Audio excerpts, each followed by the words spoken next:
Prime Minister Modi came to see me. Sir, may I see you, please? সম্প্রতি মার্কিন president Donald Trump ভারতের প্রধানমন্ত্রী নরেন্দ্র মোদীকে নিয়ে করেছেন এক বিস্ফোরক মন্তব্য। তার দাবি, মোদী তার সঙ্গে দেখা করতে এসেছিলেন এবং বলেছিলেন, স্যার, আমি কি আপনার সঙ্গে দেখা করতে পারি প্লিজ? জবাবে তিনি এক কথায় সম্মতি জানিয়েছিলেন, কিন্তু এমন মন্তব্যে পাল্টা কোনো প্রতিক্রিয়া নেই ভারতের। অবাক হলেন? অবাক হবারই কথা। কেন চুপ? কি কারণ? এ প্রশ্নের উত্তর কোথায়?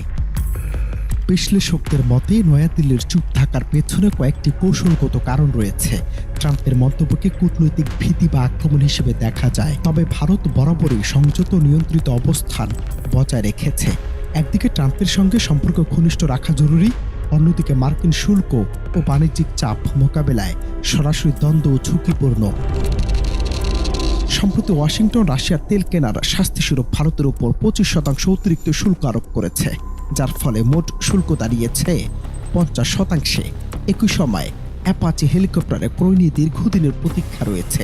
এসব জটিল সমীকরণে ভারত চুপ থাকা কৌশল হিসেবে দেখছে, কোনো পক্ষকে উত্তেজিত না করে স্থিতিশীল কূটনৈতিক ও বাণিজ্যিক সম্পর্ক বজায় রাখা।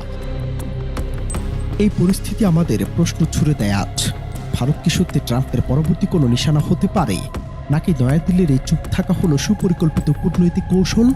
বিস্ফোরক মন্তব্য সত্য, ভারত যেভাবে সংযমী অবস্থান রাখছে তা আন্তর্জাতিক গণ্ডিতে অর্থনীতি বোঝার এক গুরুত্বপূর্ণ উদাহরণ। এখন সকলের নজর দুই দেশের ভবিষ্যৎ কূটনৈতিক সম্পর্কের দিকে। অনন্ত হাসান মাসুদ, বাংলা টিভি।